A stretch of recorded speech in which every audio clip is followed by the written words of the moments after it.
Okay, so this says 6.3 day 1 because in a normal semester we would do this one day and then day 2 the next day.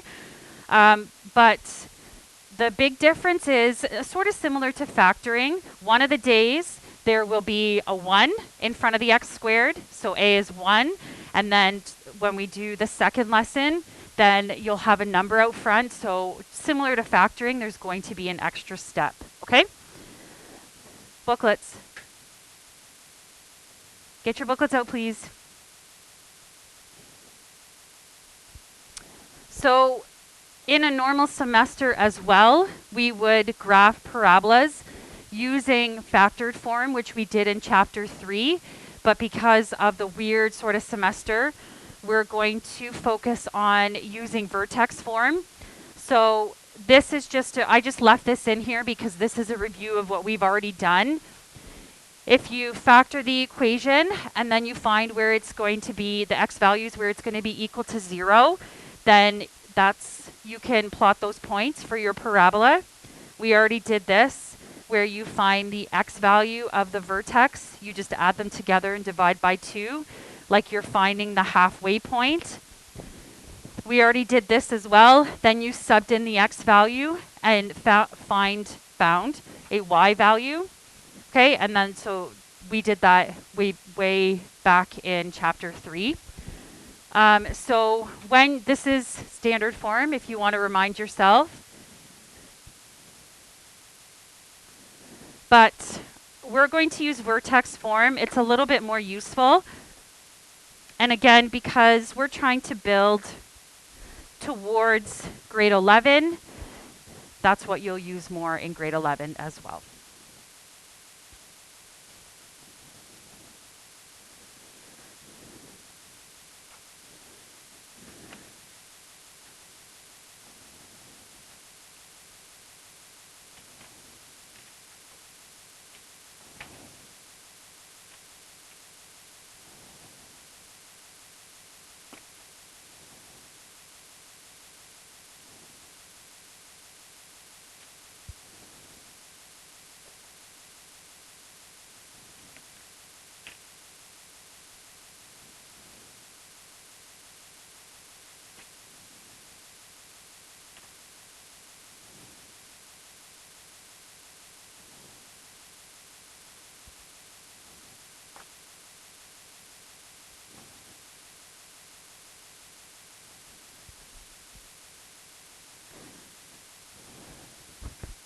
Okay, so a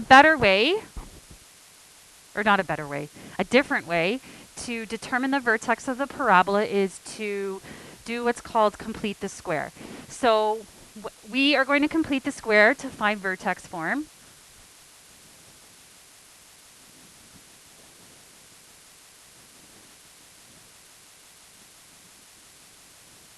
Okay, so this is sort of, your new textbook actually calls it a partial factored form. Having the squared term outside of the brackets looks like, again, something that you've done before. But completing the square, unlike factoring, at least easy factoring, not using the quadratic formula, will always work. Again, in grade 10, the numbers should be nice, whereas in grade 11, they're going to get a little bit trickier, as with most topics. But it should always work.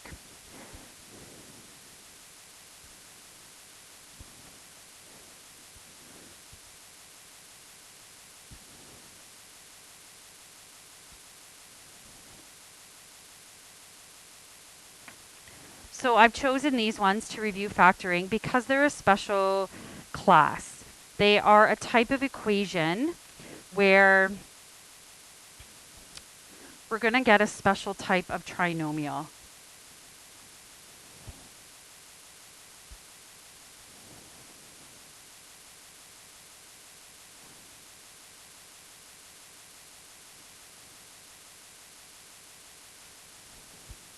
So here, these equations you can do the chart for. So it does say to factor, so two numbers that multiply to 9 and add to 6.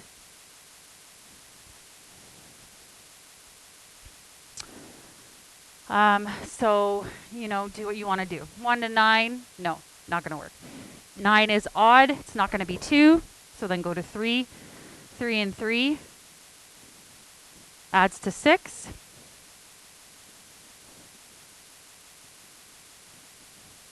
Okay, so another way that we can write this is x plus 3 squared, right? Which is starting to look more like vertex form. So then this one here.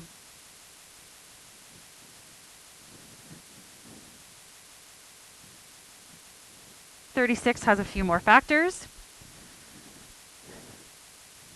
So, and you can decide how far you are along in your chart, but you could do 2 and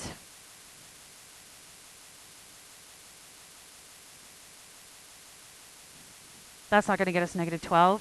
3 and 12, not going to get us negative 12. 4 and 9, we're getting there, but not quite. Now we're at 13.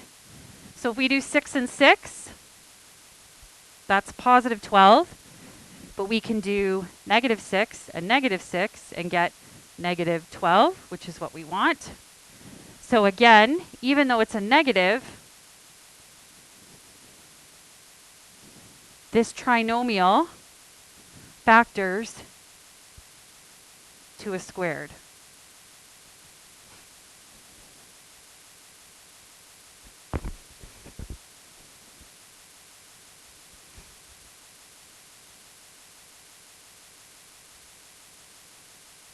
So here, maybe now you can visualize it a little bit better. 25 doesn't have that many factors, not as many as 36. So we can just do the same thing. 1 and 25, not going to work. 2 doesn't work. 3 doesn't work. 4 doesn't work. So it's 5 and 5. And again, 5 plus 5 is 10. But if you do negatives, you'll get the negative 10.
So what we call these are squares.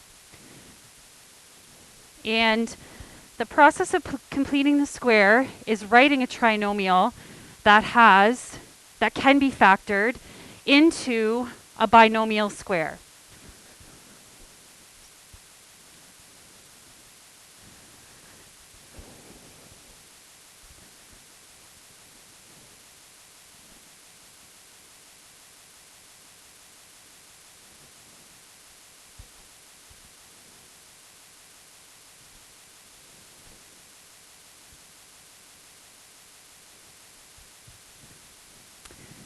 So whether it's positive or negative, that doesn't matter. And again, you saw that yesterday, right? So if it's positive, you're going to move the vertex to the left. Negative inside the brackets moves the vertex to the right. So when you're creating a perfect square, so if you look here, the b value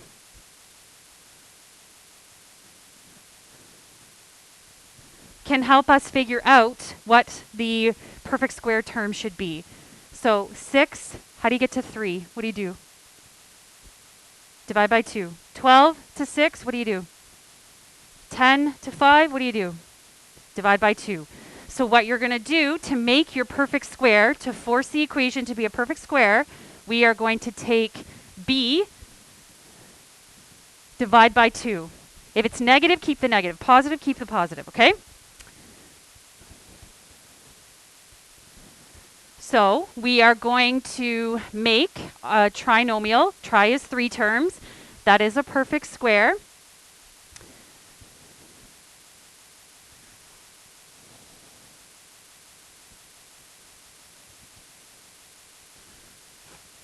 So right now we don't have a c value, but if we have a c value, that's no big deal. But we're just going to focus on what's the b. Okay, so you always are going to do b divided by 2. This happens to be positive. If it was negative, I would keep the negative.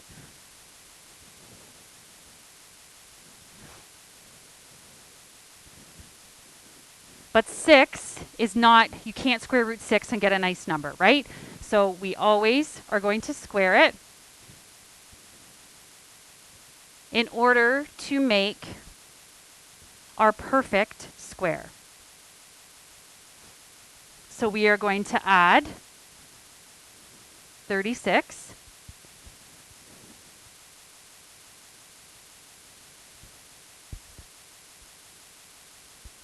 to make this a perfect square. So if you want to write it up here as well.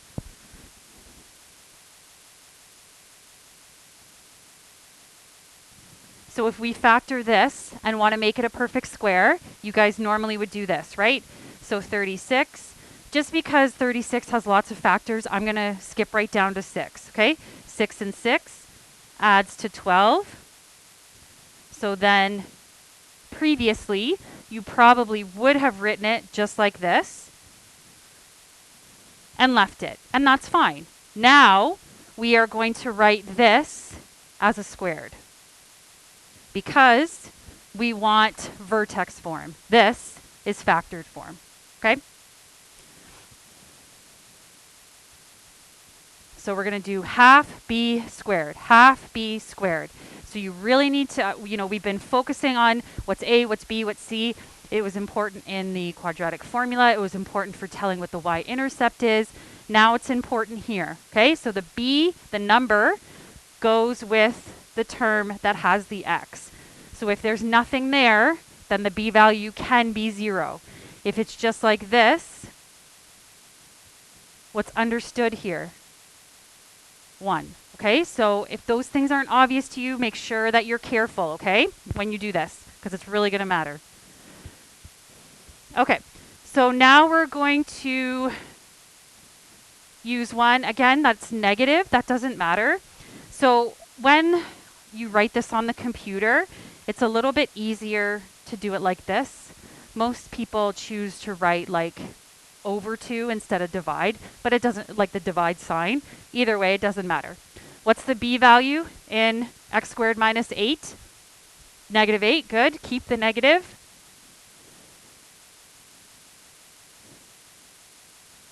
I'm going to show all my work. Again, once you're good at this, you may cut corners. However, showing your work is also helpful here. So I'll talk about that as well a little bit later. So -4, we want to keep the negative. Okay, that matters. That's okay, it can be negative. But when you square something, you should get positive. So remember, if you have an unfriendly calculator, then you need to be careful of what happens when you square a negative something, okay? If it doesn't automatically put brackets, you either have to put them in yourself or ignore the negative. Okay, so we can't just do this.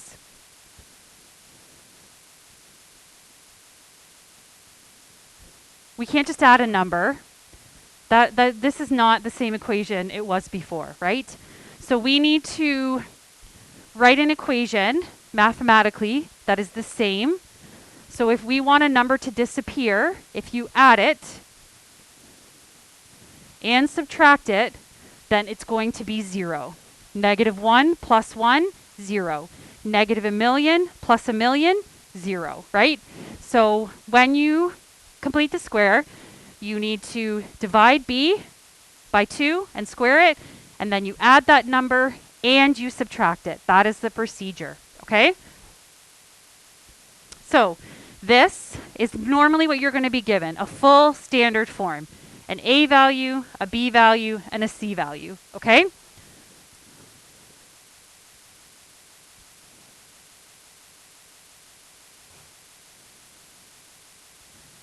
Is 21 a perfect squared number? No. So we are going to force it, this trinomial, we are going to make it a perfect square, okay? So we are looking for half of b squared. So again, you can write it over here. Most people prefer to just do like b over 2, like this. It's just easier to type like that on the computer, which is fine, okay? You're going to divide by 2. Since there's space here, I'm going to do it here, okay? So 4 divide by 2 squared. Either way you like to write it, it doesn't matter. So 2 squared, which is 4.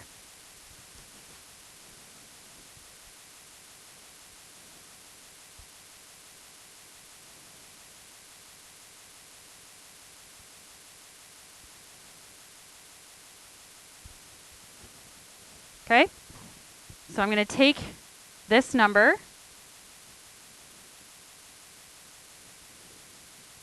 and you're going to add it and subtract it. So plus 4 minus 4. Because what's plus 4? What's 4 minus plus 4 minus 4? Or 4 minus 4, what's that? 0. So in effect, I have not changed the original equation. Now, in this question, you have a c. The c value is unaffected. Just put it down. Don't ignore it. We have to collect like terms, okay? All right. So now is 4. Can you square root 4? Yes.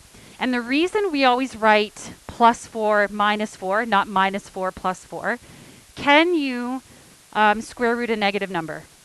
No. So always write the positive one first, okay? Because now, how many terms is a trinomial? 3, okay? So we want 1, 2, 3. You're going to factor this part.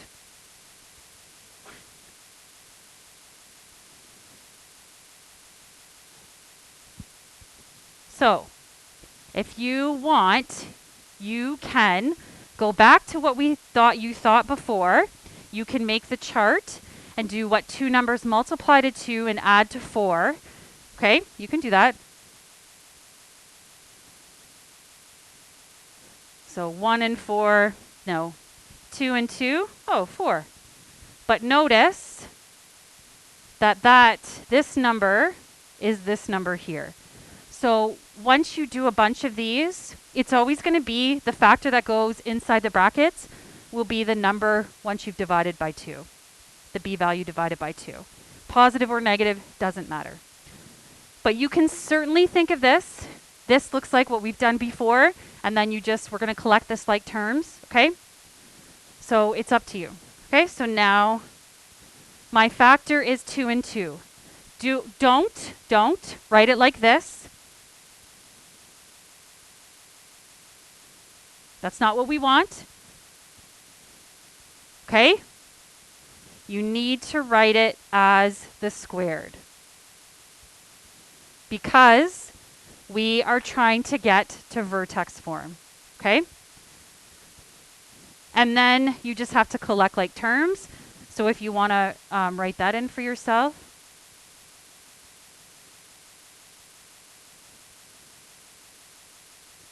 Being careful that it's -4 plus 21, which is positive 17.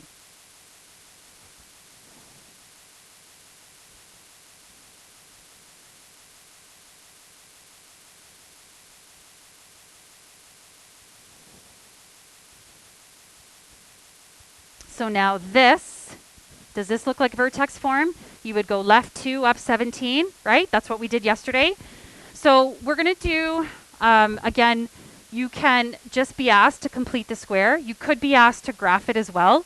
So again, if you got your answer like this and the grid only went up to 10, then you've made a mistake. Go back and fix it. So a question like this with a huge value over here, so to go like up 17, then I would have to give you a grid that included that. Okay, so that way, again, you can kind of check. Yes, Erica.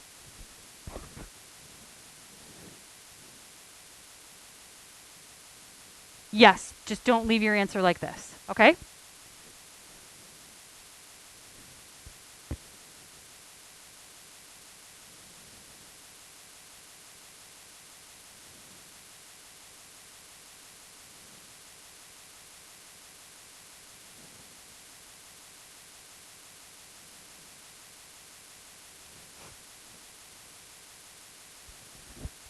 Yes. Hmm.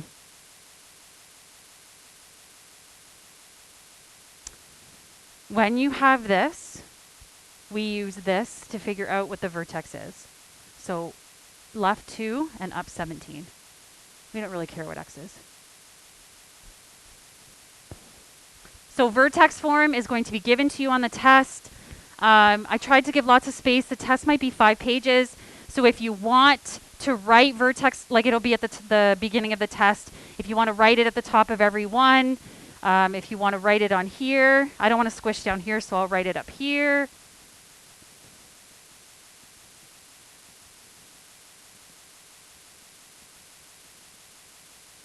Okay, so you'll be given that. But you have to know how to get there, okay?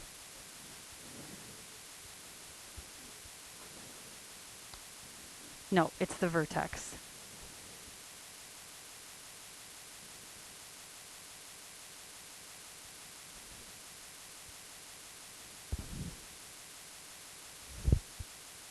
Standard form like this will not get you the vertex, just the y-intercept.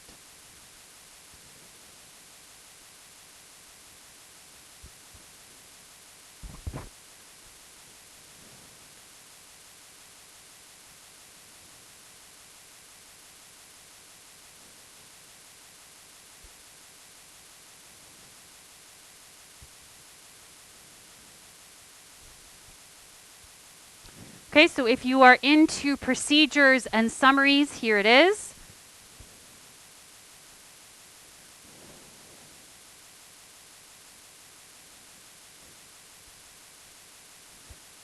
So this whole process is to get us to vertex form.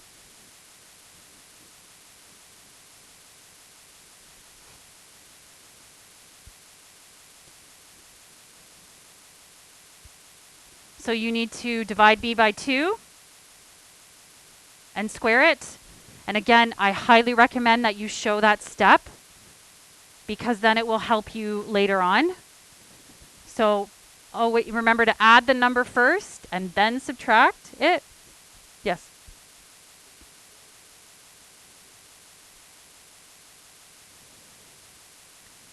-4 plus 21. I just collected like terms. So I wrote this in pink, and that's why it's pink down there. So you can just do this in your calculator, like -4. Yes. Because when you factor, you'll only want 3. 1, 2, 3, just like we did before.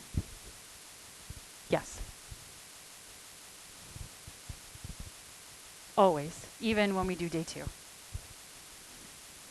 Okay, then you factor it, collect like terms, and then your final answer should be in vertex form, okay?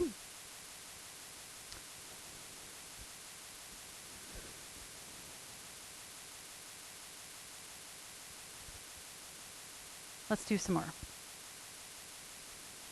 So we are going to write each equation in the in vertex form by completing the square. So I will say to you, there will be questions where you just straight up complete the square, and then if I want you to graph, I won't just say graph and give you a standard form formula. It'll give you the standard form, and it will say graph using complete the square to find vertex and step pattern.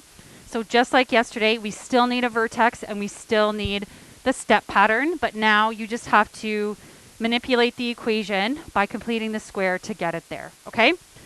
This one also asks you other questions. So what's the axis of symmetry? Once we have the vertex, it's just the x value. Does it open up or down? So again, you can still use whether the A is positive or negative. And then if it's up, then it's a minimum, and if it's down, it's a maximum. So we can use the principles that we've been doing over and over and over again, okay? But right now, it's not in vertex form, so that's what we need first. We need the vertex. You could figure out from this A value already what the direction of opening. If it asked you about the step pattern, you could already do that, but you can't, you don't have the vertex, so you need that information in order to, if you were going to graph the parabola, or here, because it asks you to do that.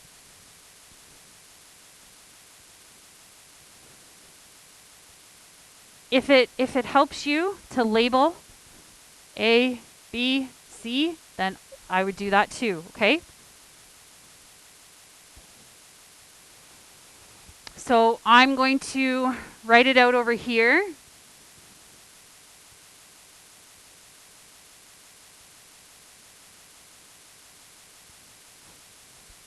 And I do that every single time. Okay? Because it can help you streamline your factor process, because then you know what the factor is going to be inside, okay? Or you don't need to streamline your factor process and you can make the chart and do it that way. It doesn't matter. So then this is the number. Actually, I'm going to write it in a different color.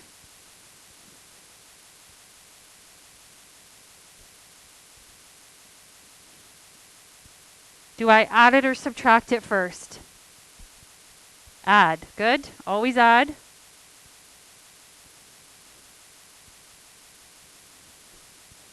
I had to sneak the 14 in, sorry.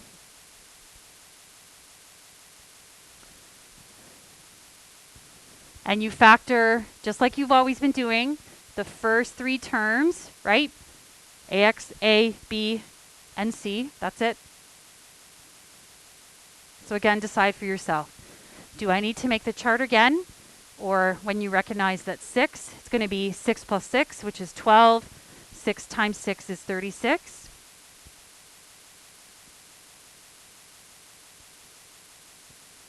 And then collect the terms. Negative 36 plus 14 is negative 22.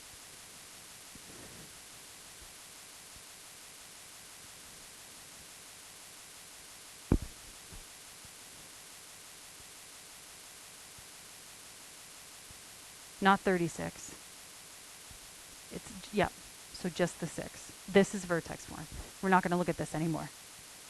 Okay? Okay, so now this is what we did yesterday, right? So when it's positive in here, that means left, or negative 6.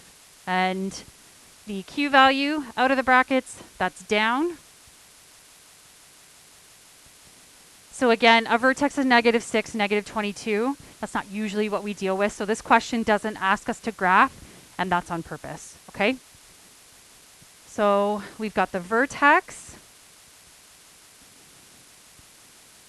It opens up, which we could have got from here because the A value is positive.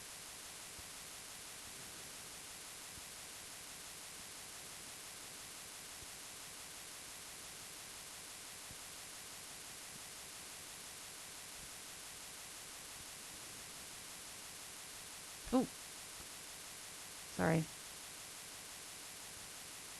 was too excited about opening up. So the axis of symmetry is just the x value of vertex.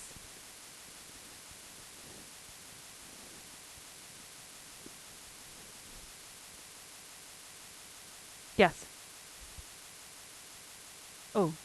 Oh, because inside here, this is what we did yesterday. Inside here, because vertex form is minus, so if you have a negative number, it actually becomes positive. So it's sort of the opposite of what you would think. So if it's positive, you go left. If it's negative, you go right.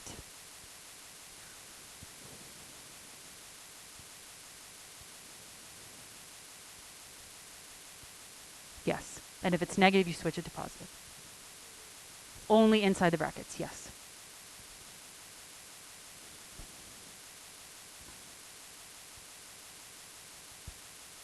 Because this is vertex form. Yes, because if it's the way to get a positive in here means that this was negative. No, then it would switch. So then if it's negative, then that's because this was a positive. So you go to the right. So inside the brackets, it's opposite of what you would think.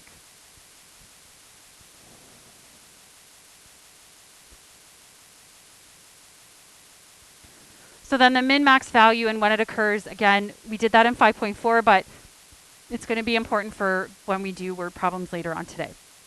Okay, so we have the minimum and maximum value. So since it opens up, then that is a minimum value, right? And we always write the y value first.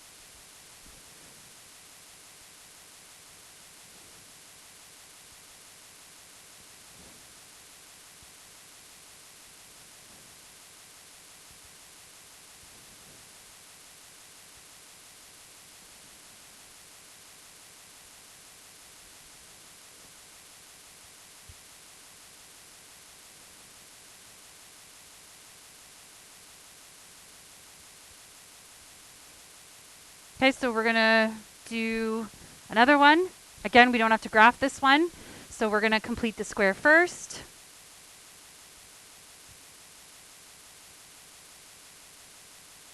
Remember today only, every single question, the A value should be 1. When we do day 2, part 2, then we're going to switch, okay?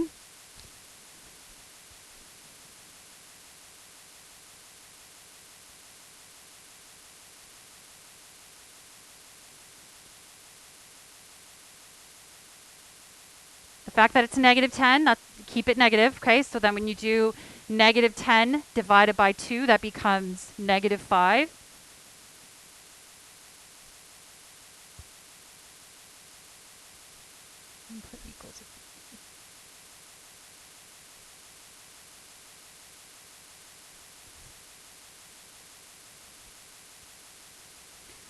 Again, I'll make it a different color, but you don't have to. So always add the number first and then subtract it. And then don't forget to include the C value for when we collect like terms.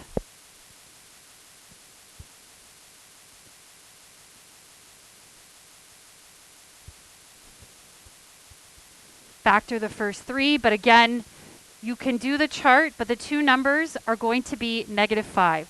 Negative 5 plus negative 5 is negative 10. Negative 5 times negative 5 is positive 25.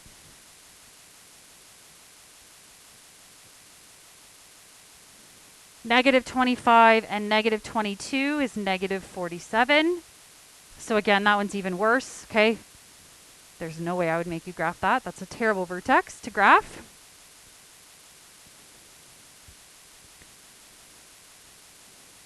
So now we have a negative inside here, which means the p-value was positive, so we're shifting right.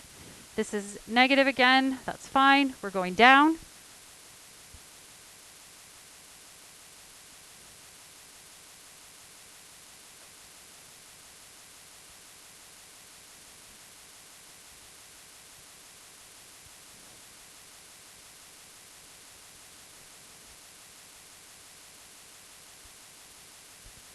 Once we have the vertex, the rest of the questions are just manipulating it basically. So now axis of symmetry, x equals 5.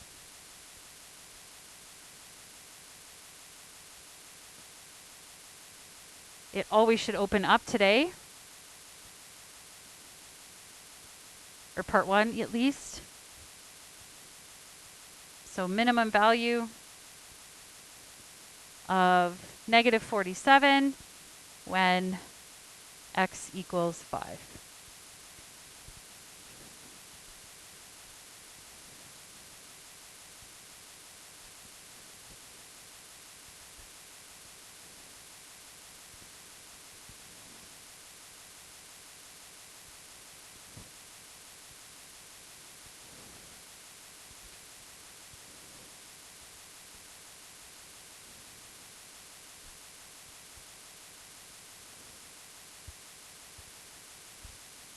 No, just paper towel. There's some in the back. There's some under there too. If you have to go to the bathroom, you can.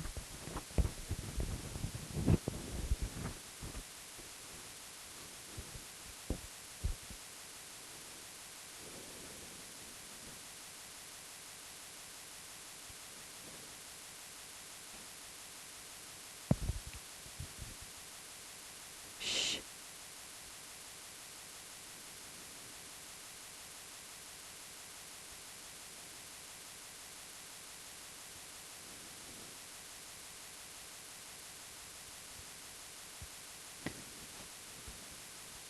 Okay, so now this time we are going to complete the square. So again, when you get a question like this, it is going to say graph by completing the square, and it will also say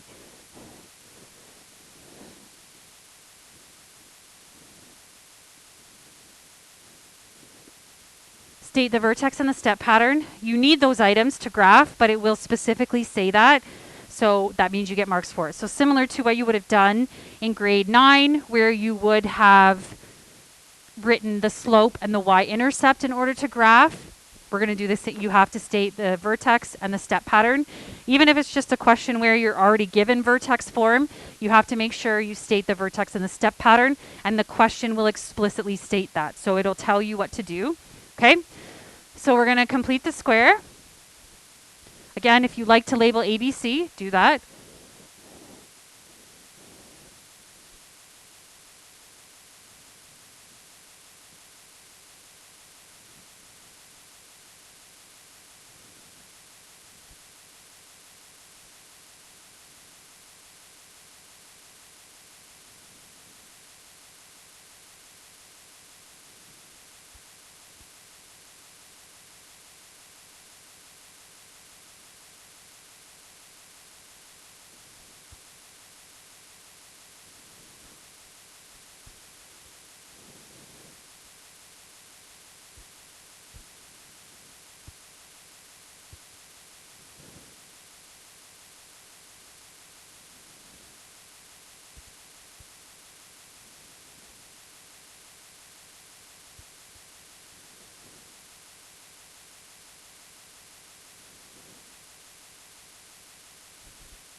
Okay, back to the first 3.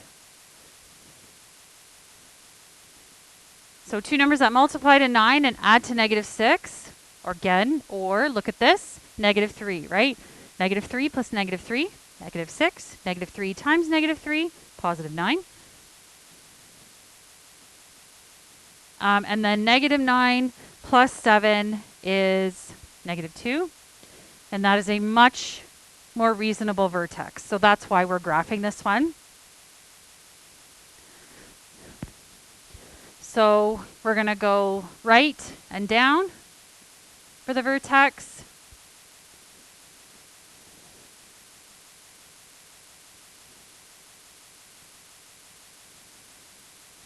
So you need to write what the vertex is. You also need to write what the step pattern is.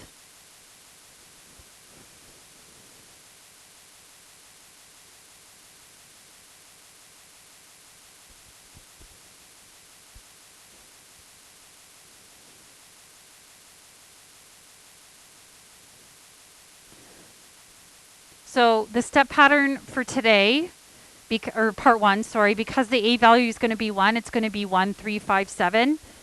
But you can always remember it that way and then plug in the A value like we did yesterday.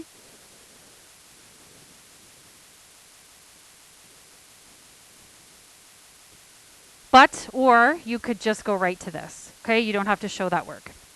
So we have, but you do need to have a final answer. What is the vertex and what is the step pattern? If you don't write it down, if you just draw the graph, you're going to lose marks. So write it down. It will say it in the question. You need to show your work, okay? So over 3, down 2, that's the vertex. So now we're going to go over 1, up 1, over 1, up 3, over 1, up 5, which can't go much past there, okay? And then make your parabola symmetrical. Over 1, up 1, over 1, up 1, 2, 3, over 1, up 1, 2, 3.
Okay, so this last one, this is the weirdest sort of numbers you'll probably get in grade 10. And when you have decimals like this, like halves, even though half you could probably handle, graphing that, you wouldn't have to graph one like this. Okay, so it would be in a word problem or just a question like this where it asks you to complete the square.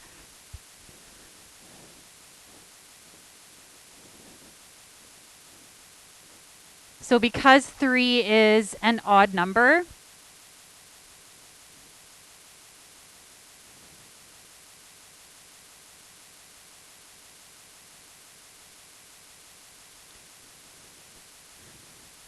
yes. So most people wouldn't know what that was squared. Just put it in your calculator. Even though it's 2.25, that's no problem. Like I said, I wouldn't make you graph ones like this in grade 11. I can't speak for in grade 10. Grade 11, maybe.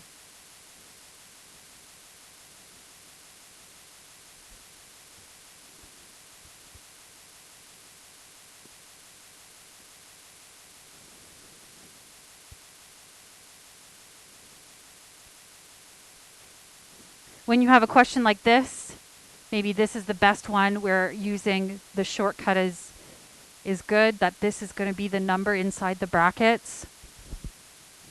But you can certainly still do the same thing. You could put 2.25 in the chart and figure it out.